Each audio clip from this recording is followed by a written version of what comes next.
আজকে দেখেন দেশের অবস্থা নিয়ে কিন্তু কেউই সুখী না, কেউ তৃপ্ত না, না রাজনৈতিক দলগুলো, না টকশো মারানিরা, না এমনকি সরকার, না জনগণ, না মিডিয়া।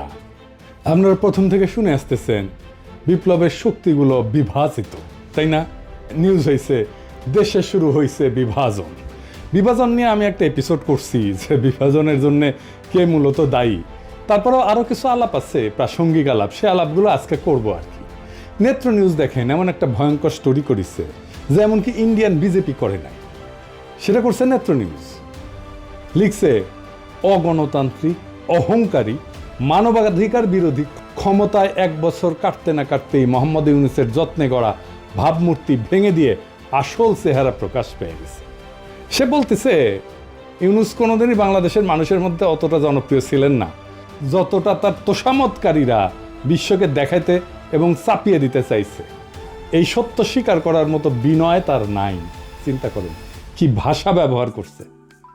উপরন্ত আছে এক পর্বত সম অহংকার। ভাঙা সংবিধানকে পাশ কাটায় সরকার চালাইতে যায় তিনি আমলাতন্ত্র এবং বিচার ব্যবস্থা তুলে দিছেন ক্ষুদ্র স্বার্থান্বেষী গোষ্ঠীর হাতে। আইন শৃঙ্খলা বাহিনীকে দিছেন সেনাবাহিনীর নিয়ন্ত্রণে, আর রাজনৈতিক আদর্শ তুলে দিছেন ধর্মীয় কট্টর ডানপন্থীদের হাতে। এইবার বুঝে দেখেন নেত্র নিউজ কোনটি থেকে টাকা পায়, বুঝছেন? এটাও খুঁজে বের করবো। হুই এখন ইন্ডিয়া থেকে টাকা পাচ্ছে। যাই হোক, আর বেশি আগাই না, কারণ ওক নিয়ে তো আর একটা এপিসোড করিচ্ছি, তাই না? হ্যাঁ, কিন্তু এটা গুরুত্বপূর্ণ যে নেত্র নিউজ এইরকম একটা নিউজ করেছে। প্রফেসর ইউনূসের মতো পর্বত সম জনপ্রিয়তা নিয়ে ক্ষমতা নেওয়ার ঘটনা বিরল, কিন্তু কেন? আসসালামু আলাইকুম দর্শক, নতুন একটি খবরে আপনাদের সবাইকে স্বাগতম। আশা করছি আপনারা ভিডিওর শুরুটা দেখেই বুঝতে পেরেছেন আজকের নিউজটা ঠিক কতটা গুরুত্বপূর্ণ হতে চলেছে এবং ঠিক কোন দিকটাকে ইঙ্গিত করছে। তাই বলবো দর্শক, যারা ভিডিওটি দেখতে শুরু করেছেন তারা অবশ্যই নিউজটি না টেনে সম্পূর্ণ মনোযোগ সহকারে দেখবেন, তাহলে এই বিষয় সম্পর্কে আসল তথ্যগুলো জানতে বা বুঝতে পারবেন। তো প্রিয় দর্শক, আমি আর কথা বাড়াবো না। ভিডিওর শুরুতে আপনাদের যেই ভিডিওগুলোর অংশবিশেষ দেখিয়ে শুরু করেছিলাম সেই ভিডিওগুলোর বিস্তারিত আলোচনা দেখব। তবে তার আগে অনুরোধ, যারা এখনো চ্যানেলটি সাবস্ক্রাইব করেননি সকলে চ্যানেলটি সাবস্ক্রাইব করে পাশে থাকা বেল আইকন বাজিয়ে দিন, আর যারা ইতিমধ্যে সাবস্ক্রাইব করে রেখেছেন তাদেরকে অসংখ্য ধন্যবাদ। প্রিয় দর্শক, চলুন একটি লাইক দিয়ে আমরা ধারাবাহিকভাবে সবগুলো ভিডিওর বিস্তারিত আলোচনা দেখে আসি। এই ঘটনাটা ঘটলো, এটা আজকে প্রফেসর ইউনূসের নিজেরও জানা দরকার, কারণ উনি যেহেতু দেখেন আমার ভিডিও, উনি বুঝবেন। আমি প্রথম থেকে ওনাকে সতর্ক করে দিয়ে গেছি, ওনাকে সাজেস্ট করছি কি করতে হবে। আমি নিজের টাইম দিয়ে ঘরের খেয়ে বনের মোস্তারায় দিতে চাইছি, ওনাদের দরকার পড়েনি। ওনারা বাংলাদেশের সেরা মেধা মাথাগুলোকে, মালগুলোকে এক জায়গায় করেছেন, আর আমরা তো আমাদের দরকার পড়বে কেন? তাই আমাদের কথা শোনার দরকার নাই ওনার। তবে এটা আজকে আমাকে পরিষ্কারভাবে বুঝাই দিতে হবে যে এই স্বপ্নভঙ্গ কেন হইল, প্রফেসর ইউনূসের ভুলগুলোর মধ্যে একটা প্রধানতম ভুল কি ছিল। তাইলে আমরা বুঝবো যে কি ভুল আমরা করছি আর ভবিষ্যতে কোন ভুলটা আমাদের পরিহার করতে হবে। প্রথম ভুল কি? প্রথম ভুল বিপ্লবকে বিপ্লব বলে স্বীকার না করা।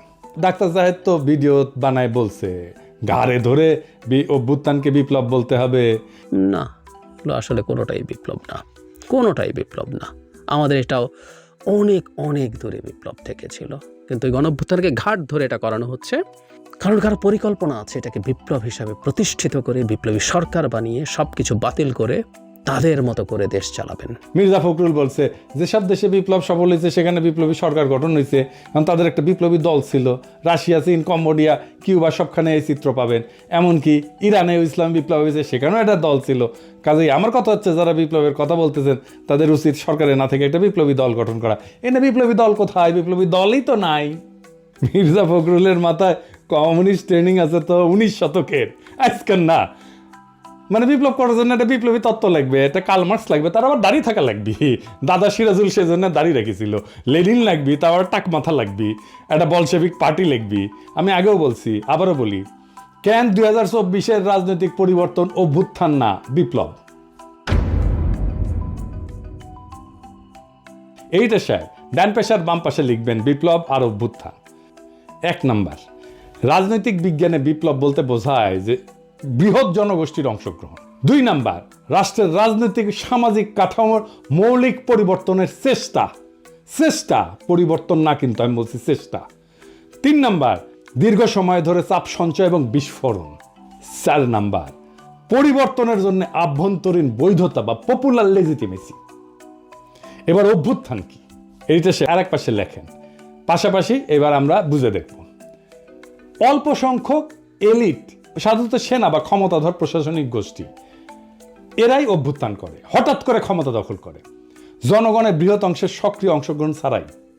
এরা সাধারণত রাষ্ট্রের কাঠামো অপরিবর্তিত রেখা, শুধু নেতৃত্ব বদলায়। তার মানে এরা সামরিক অভ্যুত্থান, মানে ডাক্তার জাহেদ ছিল, কোনো কিছু বদলাবে না, আগের মতোই থাকবে, শুধু সরকারটা চেঞ্জ হবে, কে শাসন করবে এটা চেঞ্জ হবে। তাহলে আপনারাই বলেন 2024 কি বিপ্লব ছিল না অভ্যুত্থান ছিল? এটা বিপ্লব ছিল, কোনোভাবেই এটা অভ্যুত্থান না। তাহলে প্রশ্ন হলো, এত বড় বড় বিদ্বান প্রাজ্ঞ লোকদের এই বিপ্লবকে চিনতে পারল না কেন, স্বীকার কেন করলো না? কারণ ওদের বুদ্ধি বেশি, আক্কেল কম। আসেন আমরা একটু বুঝে দেখি যে বিপ্লব এখন কেমন করে হয় এই 19 শতকের চিন্তা ছাড়াও। 19 শতকের মতো বিপ্লবী তত্ত্ব, বিপ্লবী দল বা বিপ্লবী নেতা দিয়া, একটা কেন্দ্র দিয়া আজকাল বিপ্লব হয় না। আজ হয় বিপ্লব কেন্দ্রহীন, কেন্দ্র ছাড়া, সেন্টার থাকে না। বহু নোট বিপ্লব, নোট এডিটে শেয়ার নোটগুলো দেখান একটু, অনেকগুলা নোট। আমরা 2024-এর নোটগুলো দেখি, ধরেন একটা গোল গোল করে দেখাবেন, বিএনপি নোট, জামাত নোট, বৈষম্য বিরোধী ছাত্র আন্দোলন নোট, ছাত্র শিবির নোট, ছাত্র দল নোট, অন্যান্য রাজনৈতিক দল নোট, প্রবাসী diaspora note, YouTuber note, social media note, remittance যোদ্ধা নোট, রিক্সাওয়ালা নোট, কিশোর গ্যাং নোট, বিশ্ববিদ্যালয় ছাত্র নোট, দোকানদার নোট, ক্ষুদ্র ব্যবসায়ী নোট, শহুরে দরিদ্র লোক নোট, শ্রমিক নোট। এখন এই নোটগুলো কি দিয়ে যুক্ত ছিল? যুক্ত ছিল সোশ্যাল মিডিয়া দিয়ে, ইন্টারনেট দিয়ে। এডিটে শেয়ার একটা নোটের সাথে আর একটা নোটের ইন্টারনেটের যোগ করে দেন, তাহলে সবাই বুঝবে। এই সবগুলো যখন একসাথে হয় তখন এটা একটা বিশাল শক্তি হয়, কিন্তু একটা আলাদা নোট শক্তিহীন। এখানে কোনো কেন্দ্রীয় নেতৃত্ব নাই, কোনো একক সদর দপ্তর নাই, কমান্ড স্ট্রাকচার নাই। আন্দোলনের শক্তি আসে বহু ছড়ায় থাকা এরকম নোট বা কেন্দ্র থেকে। নোটগুলোর মধ্যে সীমিত বা শূন্য সমন্বয় থাকে, তবুও তারা একই লক্ষ্যে, একই দিকে ধাবিত হয়। এই ধরনের বিপ্লবকে বিভিন্ন একাডেমিক ধারা বা ক্ষেত্র থেকে বিভিন্ন নামে বর্ণনা করা হয়। কি কি? আসেন আমরা সেটা বুঝে দেখি। এটাকে যেমন বলা হয় ডিসেন্ট্রালাইজ রেভলিউশন বা লিডারলেস রেভলিউশন, মানে কোনো কেন্দ্রীয় কমান্ড বা স্ট্রাকচার নাই, প্রত্যেকটা গ্রুপ বা নোড নিজের মতো করে কাজ করে। 2 নাম্বার, এটাকে বলা হয় নেটওয়ার্ক রেভলিউশন, মানে তথ্য প্রযুক্তি বা সামাজিক মাধ্যম যুগে ব্যবহৃত শব্দ। এইটা Manuel castle owner network of outrage and hope এই বইয়ে উনি আরব বসন্তের মতো আন্দোলনকে এইভাবে বর্ণনা করছিলেন। এটাকে সোয়ার্ম মুভমেন্টও বলা হয় বা সোয়ার্ম ইন্টেলিজেন্স পলিটিক্সও বলা হয়। মানে ধরেন পিঁপড়া বা মৌমাছি যেরকম ঝাঁকবদ্ধ প্রাণী থাকে না, এদের আচরণ থেকে নেওয়া ধারণা অনেক ছোট ছোট ইউনিট একসাথে একটা বড় পরিবর্তন ঘটায় দেয়, কেন্দ্রীয় কোনো মস্তিষ্ক ছাড়াই। এটাকে আরো বলা হয় সেলফ অর্গানাইজিং রেভলিউশন। এটাকে সিস্টেম থিওরি বা কমপ্লেক্সিটি স্টাডিজে এই ধারণা ব্যবহার করা হয়। সমন্বয় ছাড়াই অনেকগুলো সত্তা নিজে থেকে একই দিকে মুভ করে।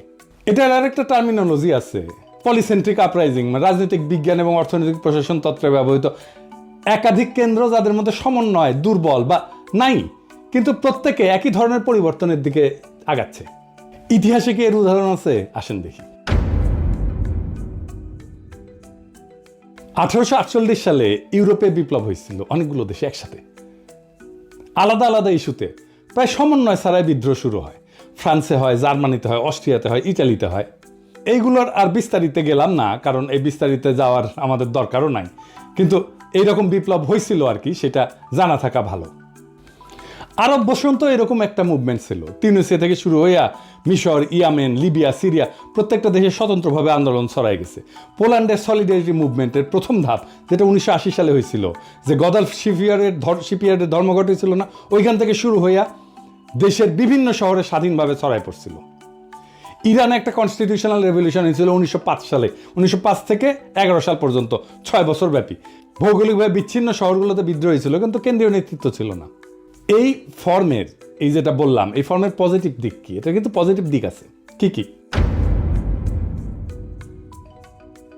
এক নম্বরে এটা দমন করা যায় না, এক জায়গায় দমন করলে অন্য জায়গায় আন্দোলন চলতে থাকে। 24-এ তাই হয়েছে আমাদের বাংলাদেশে। ঢাকা বিশ্ববিদ্যালয় দমন করছে, প্রাইভেট বিশ্ববিদ্যালয়ে আন্দোলন শুরু হয়েছে। 2 নম্বর, এটা বৃহৎ অংশগ্রহণ হয়, বিভিন্ন গোষ্ঠী তাদের নিজস্ব কারণে জড়ায়, ফলে ভিন্ন মত থাকলেও সম্মিলিত চাপ তৈরি হয়। 3 নম্বর, কেন্দ্রীয় নেতৃত্বকে কিনে ফেলা যায়। আমরা দেখতেছি না, এটা কিনে ফেলা যায়, টাকার কাছে বিক্রি হয়ে যায়, ভয়ের কাছে নত হয়। কোনো একক নেতা নাই যে শত্রুর কাছে আত্মসমর্পণ করবে, সেই জন্য এখানে আত্মসমর্পণ করে না। নাহিদেরা তো ডিবি অফিসে হারুনের ওইখানে গিয়ে চাপে পড়ে আন্দোলন প্রত্যাহার করছিল, তাই না? আন্দোলন থামে না। এবং এইটা কি, এটা সৃজনশীল হয় এবং এটার অভিযোজন ক্ষমতা থাকে। বিভিন্ন নোট বিভিন্ন কৌশল ব্যবহার করে।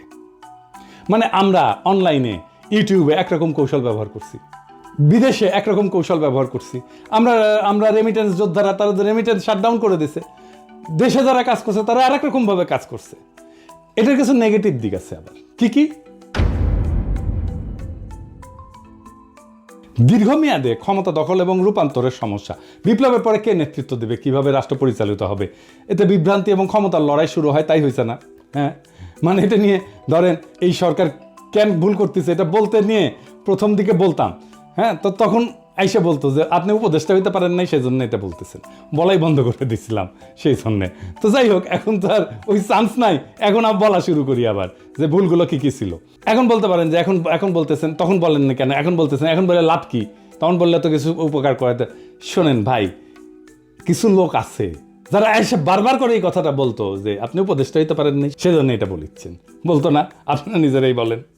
তো তার চেয়ে কি দরকার, এই গ্যাঞ্জামের মধ্যে ঢুকে লাভ আছে? আচ্ছা, আর কি, সহজে এটা বিভক্ত হয়ে যায়। সমন্বয় না থাকলে আদর্শিক সংঘাত হয় এবং প্রতিযোগিতা বাড়ে। দেখতেছেন না, বিএনপি শিবির, ছাত্রদল ছাত্র শিবিরের আদর্শিক সংঘাত হচ্ছে না? 3 নাম্বার, বাইরের শক্তির ম্যানিপুলেশন সহজে, তারা খুব সহজেই এটাকে ম্যানিপুলেট করতে পারে। সমন্বয়হীন গ্রুপগুলা আলাদা আলাদা চুক্তিতে বিক্রি হয়ে যাইতে পারে বিদেশি শক্তির কাছে। ইন্ডিয়া নানা অ্যাঙ্গেল থেকে আমাদের মধ্যে ঢুকে যাচ্ছে না, একবার ওয়াকার, একবার বিএনপি, একবার বাম, একবার পন্দের আলো, একবার দিল্লি স্টার, একবার দেবপ্রিয়, একবার ইসকন মিলে এবার। হ্যাঁ।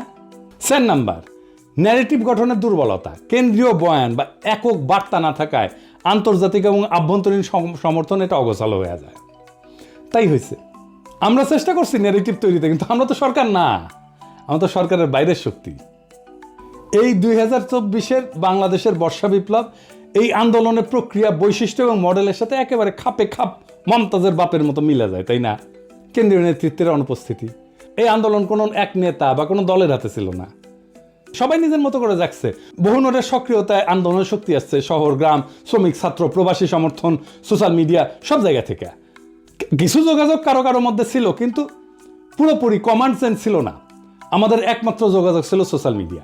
এই জন্যই পলক ইন্টারনেট বন্ধ করে দেয়, আমাদের নোটগুলার ইন্টার কানেকশন বন্ধ হয়ে যায় এবং আন্দোলনও কিন্তু বন্ধ হয়ে গেছিল। এই বিপ্লবের প্রতিরোধ ক্ষমতা ছিল অসাধারণ। সরকার এক জায়গায় দমন করলে অন্য জায়গায় আন্দোলন জ্বলে উঠছে। ঢাকা বিশ্ববিদ্যালয়কে দমন করছে, প্রাইভেট বিশ্ববিদ্যালয়ে ফুসে উঠেছে। নোডাল আন্দোলনের এটাই চরিত্র, কেন্দ্র ছাড়া আন্দোলনের এটাই চরিত্র। তবে ফলাফলের সীমাবদ্ধতা স্পষ্ট আমাদের, তাই না? ক্ষমতা দখলের পরে পরবর্তী রূপকল্প নির্ধারণে অস্পষ্টতা ছিল, ফলে পুরানো রাজনৈতিক শক্তি এবং বাইরের কূটনৈতিক প্রভাব দ্রুত জায়গা দখল করে ফেলছে। ঐক্যবদ্ধ বয়ান তৈরি না হয়, আন্তর্জাতিক সমর্থন এটা কমে গেছে। একাডেমিকভাবে 2024 সালের বাংলাদেশের বিপ্লবকে যদি বলতে হয়, এটা পলিসেন্ট্রিক, লিডারলেস, নেটওয়ার্ক আপরাইজিং বলা যায়।